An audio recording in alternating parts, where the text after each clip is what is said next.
So yun, mga ka-rides, ito yung tour guide namin. So 148 step daw ang aakyatin namin. 184 step. 184 step from here to... Actually, ito sir, warm up pa lang po to. Di pa po to counted sa 184 steps. Yun lang. So, before tayo mag-proceed, group picture po muna kayo rito. Ayun. Wow! So ayun, may Callao Cave. So sa Peña Blanca, Cagayan. Kaninong cellphone? Ate, can you? So yun, no? Tapos pasabay ako mamaya. Thank you. Ocular inspection. So yun, dun. Mga galing na yun dun. Ayun ang lalakad namin. So warm up pa lang. Ayan, lahat po kayo. 184 step. Tayo dito. So mamaya. Then, after Callao Cave, you can also try boating sa may Pinakalawan River. Ano, may time. Wala po, wala na po. Actually, ang magko-close lang po mamaya is yung mga yung information ko. Pero as long as may coordination ito, sa kanila yung decision if magpapakit. Sa susunod daw dun sa baba, na ihaw daw doon.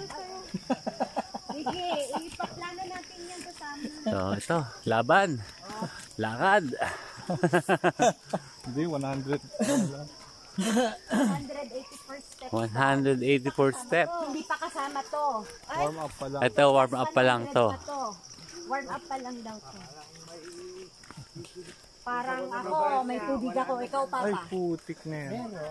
Di ba kinuhanan ko kayo ng tubig? Tubig na. Doon naman sa 184 sir, every 20 to 30 steps, may mga benches para pwede kayo magpahinga. And if gusto nyo naman mag-CR, may CR pa tayo doon. Before tayo pumunta sa Callao Cave. Balikan mo? Warm up ka? Hindi na. Step 1. Walang tubig. Step 1. Ayan, wala na po ba mag-CR? Gusto nyo mag-picture muna tayo dito habang di pa kayo haggard? Kasi mamaya baka haggard na po kayo. Kasiliyat. Kasiliat, itawis term po yan. Kasiliyat, itawis. Kasiliyat. Again, dito na tayo.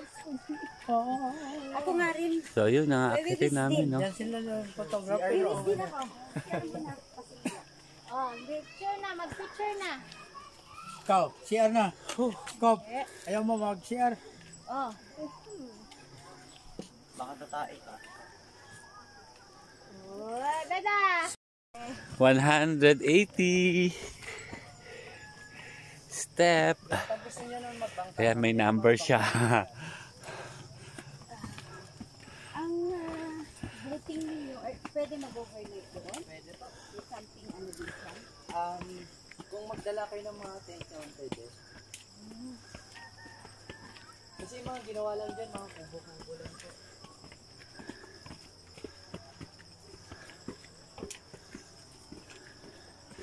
So, dito may pahingahan naman. Ayan, upuan.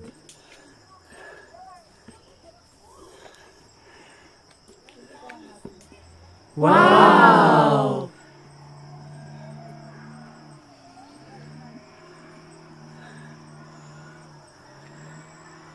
Yun. 45 step.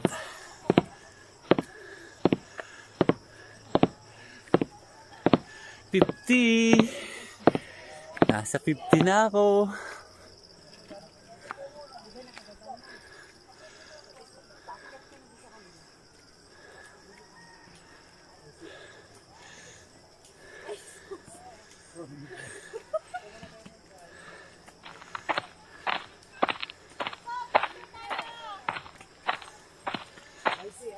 $73,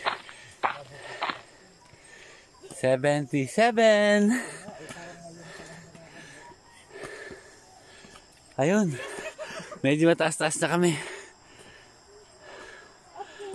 Yan yung baba, oh. Kitang-kita yung view. Wow!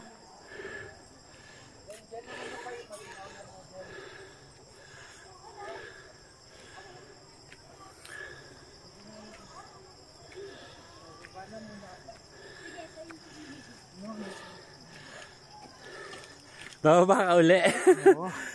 Sa picture, wala akong battery. So yun. Ay, hindi.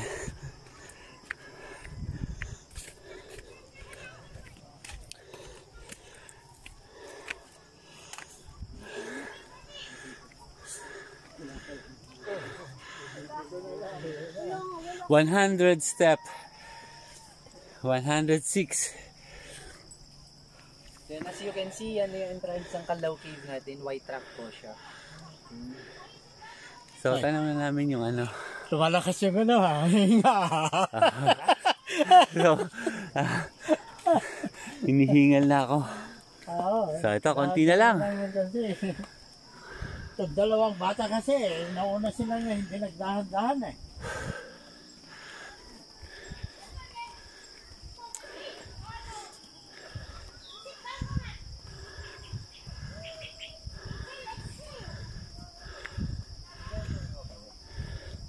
So 180. 132. 44. Konti na lang, sir. Konti na lang. So yun yung cave, yung ano, labas ng cave. Entrance, yes. White rock. Konti na lang po. wow, ang lamig, ang sarap. Alam mo na kung paano pumunta. Pag nakyat mo to, ganito ka ang ganyan.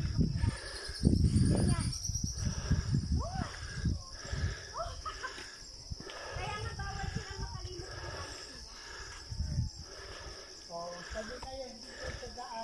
So mararating din yan. Oo, sa Mikobi channel. Mikobi. Mikobi. Page. Tsaka YouTube. Oh. Mas maayos ngayon sa Facebook. Facebook.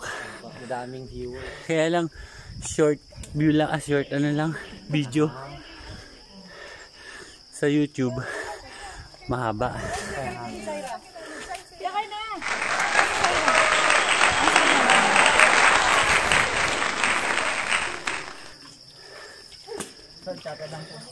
Jacob! So, ito yung ano, cave.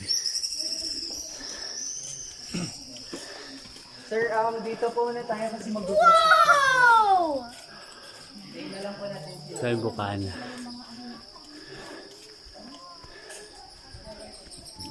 Yung phone mo na yung gamitin, ma'am. Antayin natin sila, ma'am.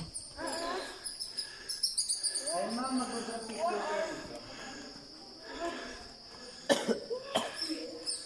Ma'am, dito lang po kayo. Picture daw tayo. Jacob! Jake. Jacob.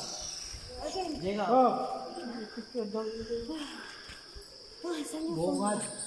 Andun na sa kanya. Sige. Pwede na Kailan kayo dati dalawa. ganyan.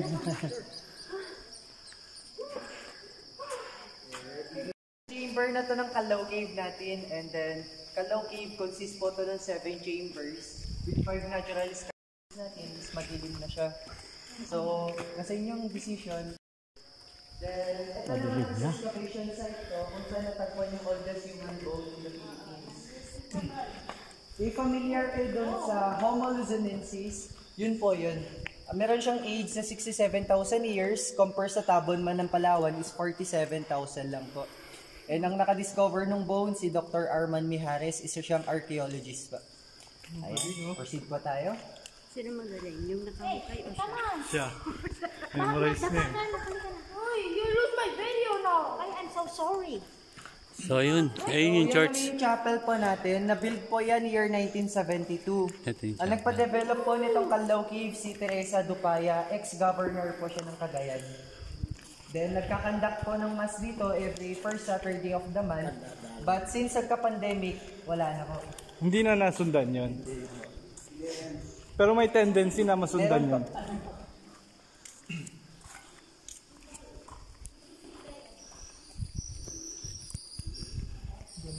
Ayan, gusto niyo po ba po ano?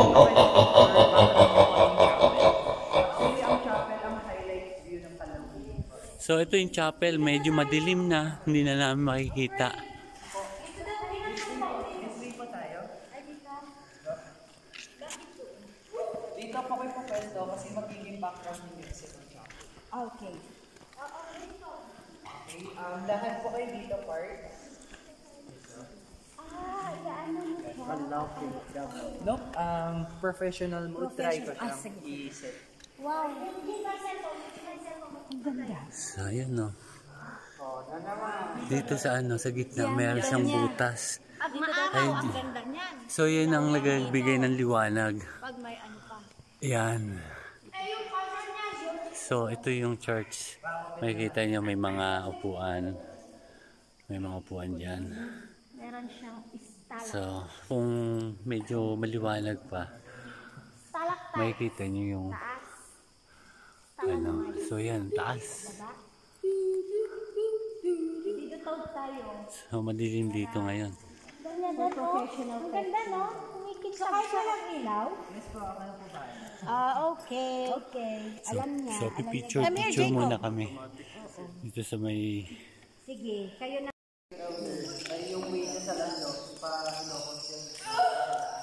So, yun. Ito, palabas na. Magapit bridge. Papuntang Aparig. Yung way doon, sir, pag ganun. Hello, boss. Sandaan na.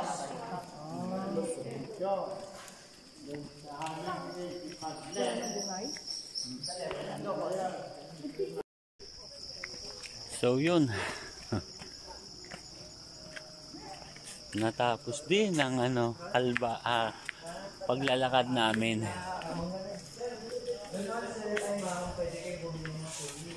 So, ayan. Nandito na kami ngayon. So, thank you. Harlem. Harlem. Okay. Ingat po, sir. Okay. Ganda. Pagka ano, gusto mo mag-picture dito kuya? Meron na.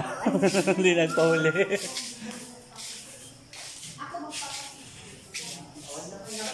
Yun. So, next vlog.